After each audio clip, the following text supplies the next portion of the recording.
This was a miracle. मेरी life की first international flight थी एंड उसी में मेरे साथ एक बहुत गंदी ट्रेजेडी हो गई। यकीन करेंगे, मेरे 7 राउंड्स हुए थे, टोटल 7 राउंड हुए थे। मेरा एक बहुत ज़्यादा पर्सनल लॉस हो गया था just after I signed my contract. Hey guys, अस्सलाम वालेकुम, स्वागत है आप सभी का फैसल व्लॉग्स में। तो आज मैं बहुत ही इंटरेस्टिंग वीडियो लेके आ गया हूँ आप लोगों के लिए। Today I am going to share with you how I landed a job in Germany. तो गाइस, ये 2022 की बात है जहाँ पर मैं एक दुबई के स्टार्टअप में काम किया करता था। And for every day I use to work like for 15 to 16 hours a day. Obviously वो एक स्टार्टअप था एंड स्टार्टअप में इतना काम यूजुअली इंडिया में करना पड़ ही जाता है। एंड मुझे तब ना लिंक्डइन पे बहुत से कंपनीज के ऑफर्स आया करते थे, रिक्रूटर्स के मैसेजेस आया करते थे, लेकिन I was very stable in that company. मुझे ऐसा था कि मैं फ़िलहाल कोई जॉब वगैरह चेंज नहीं कर रहा हूँ। लेकिन देन सडनली एक दिन वीकेंड पे लिंक्डइन मैंने खोला तो वहाँ पर मुझे एक टेक्निकल रिक्रूटर का मैसेज आया था जो कि जर्मनी से था। एंड उन्होंने मुझे मैसेज किया कि we like your profile and we have an opening in a German company where we would like you to be placed in. तो उन्होंने मुझे बताया कि वो लोग को मेरी प्रोफाइल बहुत अच्छी लगी है and they were asking if I am interested to join that company. थोड़ा मस्ती मस्ती में मैंने बोला चलो ठीक है, देखते हैं अप्लाई करके, कि मुझे बस ये एक्सपीरियंस करना था कि दूसरी कंट्रीज़ के इंटरव्यू कैसे होते हैं। तो मैंने सोचा चलो ठीक है, अप्लाई करके देख लेते हैं। तो then they asked me for the cover letter. मुझे तब तक तो ये भी नहीं पता था कि कवर लेटर होता क्या है। देन मैंने नेट पे सर्च किया and then I got to know that cover letter मतलब कैसे बनाते हैं एंड ऑल दोज थिंग्स।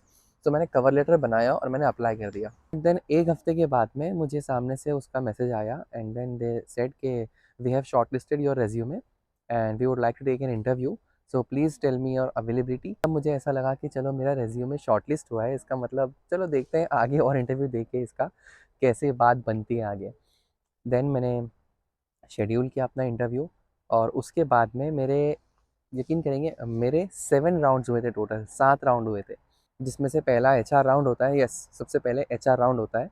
उसके बाद में मैनेजर राउंड होता है, then online coding, then live coding round, then system architecture, then एक और एक राउंड था एंड देन उसके बाद में फाइनल एचआर राउंड होता है। ये जो पूरा प्रोसेस हुआ है ये 1 हफ्ते या 2 हफ्ते में नहीं हुआ है, इट टुक 1.5 मंथ्स। तो आप लोग समझो कि 1.5 महीना लग गया ये 7 इंटरव्यू के राउंड होने के लिए। अब आगे का बताता हूँ मैं, थोड़ा सा नज़दीक आइए, दिस इज़ मच बेटर। अब मैं आप लोगों को बताता हूँ कि जब मेरे 7 राउंड क्लियर हो गए उसके बाद में मुझे ईमेल आया, यू आर सिलेक्टेड। ये जो ईमेल होता है ना, ओ माय गॉड, सारे लोगों के लिए, भले तुम कोई भी फील्ड से क्यों ना बिलोंग करते हो, ये ईमेल है ना तुम लोगों के लिए इतना ज़्यादा खुशी का होता है ना। ये ईमेल आने के बाद में मुझे बहुत ज़्यादा खुशी हो गई कि हाँ चलो अल्हम्दुलिल्लाह, अल्लाह के करम से मैंने सातों राउंड क्लियर कर लिया था।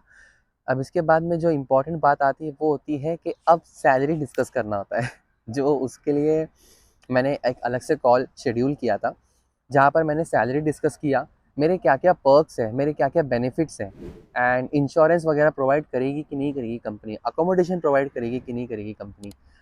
और जितने भी जो उन लोग कॉन्ट्रैक्ट भेजते हैं ना, जब आप सिलेक्ट हो जाते हो आप लोगों को एक कॉन्ट्रैक्ट आता है। वो कॉन्ट्रैक्ट में जितने भी टर्म्स हैं वो सारी चीज़ें आप लोगों को बहुत अच्छे से पढ़नी होती है।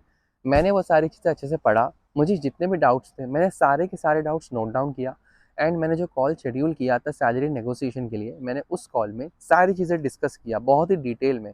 मेरा वो कॉल कम से कम 1 से 1.5 घंटे चला। क्यों? बिकॉज मुझे जितने भी डाउट थे ना कॉन्ट्रैक्ट में, सारे मुझे क्लियर करने थे। ये सारी चीज़ होने के बाद में अल्हम्दुलिल्लाह मैं भी एक्सेप्ट कर लिया था कॉन्ट्रैक्ट, मैंने कॉन्ट्रैक्ट साइन कर दिया। एंड मेरे कॉन्ट्रैक्ट साइन करने के बाद में तकरीबन 1 हफ्ते में उन लोगों ने मुझे एक थर्ड पार्टी कंपनी प्रोवाइड की जो मेरे वीज़ा का पूरा प्रोसेस हैंडल कर रही थी। मेरा वीज़ा शायद 10 से 15 दिन में आ गया था एंड देन अल्हम्दुलिल्लाह फाइनली मैं चला गया इंडिया से जर्मनी। तो देखो यार, ये तो है कि ये मेरे नसीब में लिखा हुआ था कि मैं इंडिया से जर्मनी आऊँगा। ऑफ़ कोर्स ये सारी चीज़ें पहले से लिखी हुई थी। इसमें मेरा नसीब भी बहुत इम्पोर्टेंट रोल प्ले करता है, इसमें मेरी मेहनत भी बहुत इम्पोर्टेंट रोल प्ले करती है एंड सबका अपना-अपना अलग स्टोरी होती है। पता है, मेरे कुछ-कुछ कलीग ऐसे भी हैं जिनका कम से कम 4-4 बार इंटरव्यू हुआ है लेकिन वो लोग फिर भी सेलेक्ट नहीं हुए। कुछ मेरे कलीग ऐसे हैं जिन्होंने 1 बार अप्लाई किए, 2 बार अप्लाई किए, तब जाके तीसरी-चौथी बार में उनका सिलेक्शन हुआ है। कुछ कलीग ऐसे हैं जिनका सिलेक्शन तो हो गया लेकिन उनकी कंपनी से वो लोग सैटिस्फाइड ही नहीं है। तो ऐसी सबकी अपनी अपनी कहानियाँ हैं, पता है।